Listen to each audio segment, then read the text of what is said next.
Por eso esta noche le agradezco a Alejandro Braña, que es corredor inmobiliario, que esté con nosotros y pueda responder esta pregunta, que es la pregunta del millón. ¿Los inquilinos van a tener mayor facilidad para encontrar una vivienda ahora a partir de esta ley? Lamentablemente, gracias por la invitación ante todo. Lamentablemente no, al contrario, se van a complicar más las cosas, no tanto por el lado de la oferta, porque la oferta ya es en los niveles más bajos que se pueda recordar en la historia argentina. Estamos hablando de, por ejemplo, en la ciudad de Buenos Aires, de poco más de 400 departamentos en alquiler en oferta en este momento, cuando había normalmente 20.000 o más. O sea, la caída es terrible. El problema va a estar en los contratos que se vayan venciendo, que se vencen, por ejemplo, en la ciudad de Buenos Aires, alrededor de 15.000 contratos mensuales. ¿Por qué?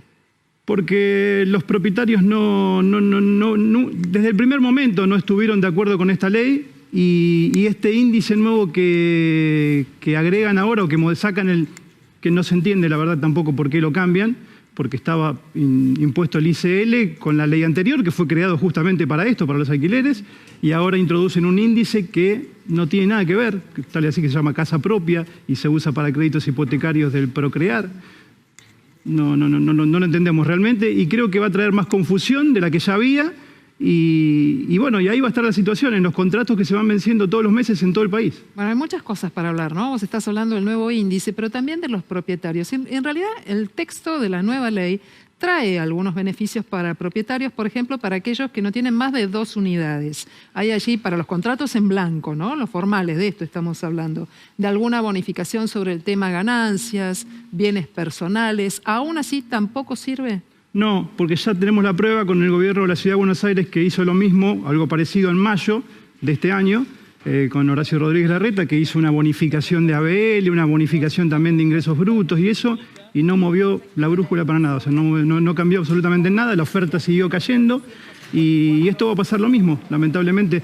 Repito, la oferta no se va a notar tanto porque ya es mínima.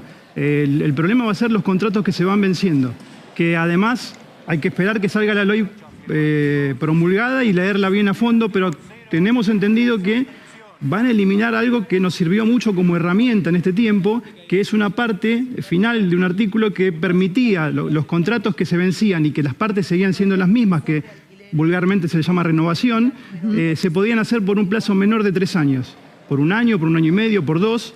Eso aparentemente lo van a eliminar, con lo cual sería otro problema más a la situación ya grave.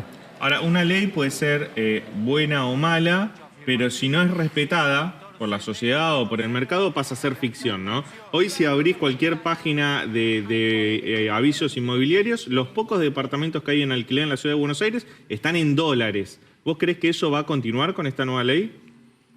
A ver, en la ley lo pusieron expresamente ahora, el tema de la prohibición, incluso de publicar en dólares. Con lo cual, lo que se escuchaba antes que decían que estaba prohibido, se ve que no. O sea, era algo que se decía que no estaba prohibido, por algo lo ponen ahora claramente y taxativamente.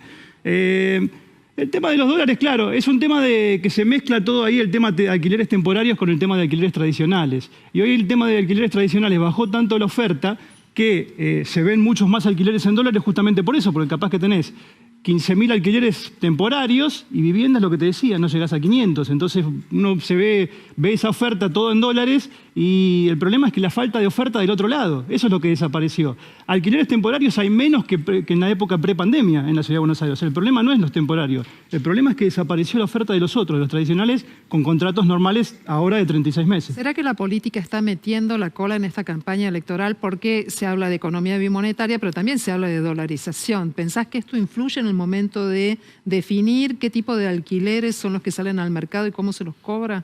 Es que la política metió la cola desde un inicio en todo esto. O sea, no tiene explicación la ley de por sí. La ley es sancionada allá en fines del 2019, cuando terminaba el gobierno de Mauricio Macri, en diputados, y que después, en junio del 2020, se aprobó en senadores, por Zoom, en plena pandemia, una cosa bastante rara también. No tiene explicación. O sea, yo he hablado con legisladores, les pregunté cuál fue el motivo de esta ley, que ellos les llegó la versión de que había muchos abusos en el mercado.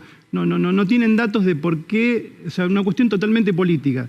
En realidad el mercado de aquel momento, comparado con el actual, era Suiza, sinceramente. Pero hay una cuestión, porque por ejemplo, las inmobiliarias y los corredores tienen en líneas generales tu posición. Pero cuando vos hablas con las asociaciones de inquilinos, aunque no logran concretar el contrato de alquiler, siguen defendiendo este tipo de proyectos como el que se aprobó hoy a la mañana. Pero no son los inquilinos de carne y hueso, son pseudo organizaciones de inquilinos que en realidad, no sé, son parte de la política también, incluso son bancados por la política, pero no son inquilinos de carne y hueso. Los inquilinos de carne y hueso son los que tenemos nosotros en las oficinas todos los días, que nos llaman, que nos escriben desesperados porque hace 6 meses, 8 meses o 10 meses que no encuentran nada para alquilar. ¿Qué piden los inquilinos de carne y hueso? Que le encontremos un techo, que no hay.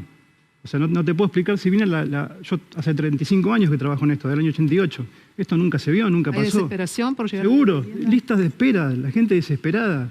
Los contratos que se vencen ahora, lo que te decía, se vencen 15.000 contratos por mes en la ciudad de Buenos Aires. ¿Cómo la incertidumbre es total? Vos empezaste a trabajar en el 88. Exacto. Viviste la crisis de hiperinflación Sí. del 89-90. Tal cual. ¿Cómo te parece que puede llegar ¿Qué te parece que puede llegar a pasar con los inquilinos, con los alquileres, si la inflación se sigue acelerando? Ya tenemos 2 dígitos mensuales, el Ministerio de Economía lo mide semanalmente ya. Si se sigue acelerando y esto desemboca en una crisis hiperinflacionaria.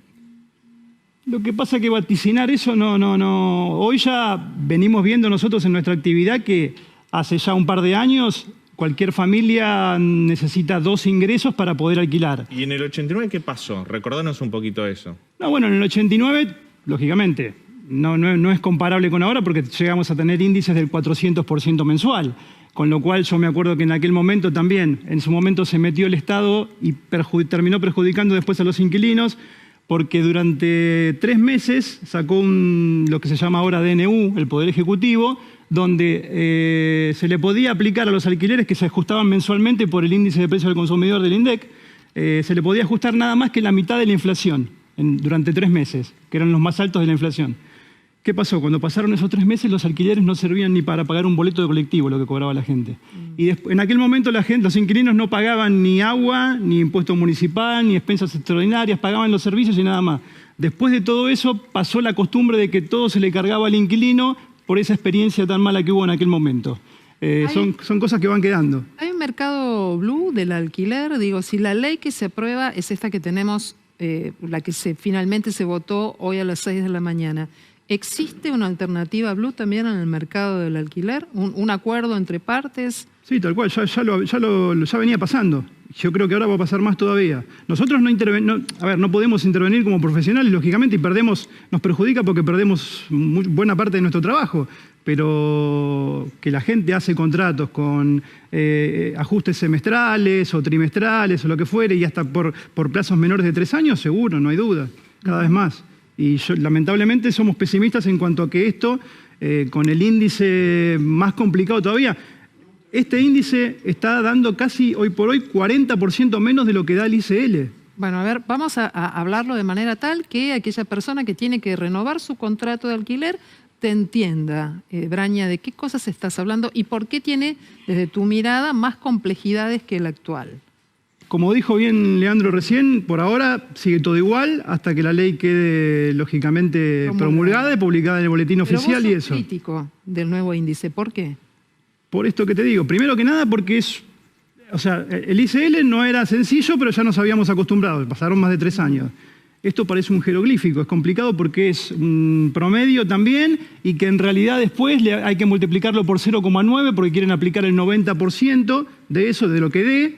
Y eso es lo que te digo, el índice de contratos de locación al 15 de octubre dio 122%. Este índice en el último año del casa propia, 82%, 40% menos.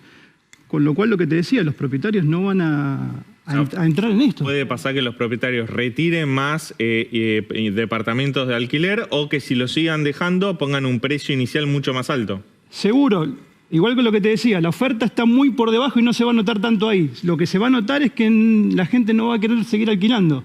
Ese es el problema. Y si sigue alquilando, y llegan a prohibir, como estaba permitido, las prórrogas o contratos menores de 3 años, ahí donde yo veo que se puede producir un vendaval bastante complicado en el mercado. Y este panorama que vos estás describiendo en la ciudad de Buenos Aires, ¿lo notás también en el Gran Buenos Aires, en el interior del país, o es acá donde lo vivimos con mayor intensidad? No, es absolutamente en todos lados. En el interior del país es peor todavía el tema de oferta. Tengo contacto con gente, por ejemplo, de la costa, de Mar del Plata, gente que durante 15 años alquilaba allá, siendo propietario acá y alquilaba su departamento acá, y se tuvieron que volver después de 15 años porque en Mar del Plata, por ejemplo, no hay nada para alquilar, absolutamente nada. Bueno, en la costa todo dolarizado, ¿eh? Si uno empieza a mirar ahora, está todo dolarizado. Yo hablo, lógicamente, de alquileres tradicionales. La temporada después, lógicamente, es otra cosa. Bien. Bueno, pero también prestamos atención a toda esta cuestión, porque la ley se supone que debería ser pareja y en pesos para todos. Sin embargo, cuando empezás a mirar un poquito, están muy fuertes. Tal vez haya que pensar en algún momento una política de vivienda que permita tener una posición de mayor acceso al crédito hipotecario o a la vivienda para todas las sociedades. Yo el otro día decía, pensar que hace campañas electorales anteriores prometían créditos hipotecarios para la compra de viviendas y ahora están prometiendo hacer más accesible el alquiler, el retroceso que hemos tenido con todo esto, ¿no? Bien, Alejandro Braña, te agradecemos mucho esta conversación esta noche para hablar del delicado tema de los alquileres. Tenemos una nueva ley, pero también lecturas a propósito de qué implica esta que se acaba de sancionar.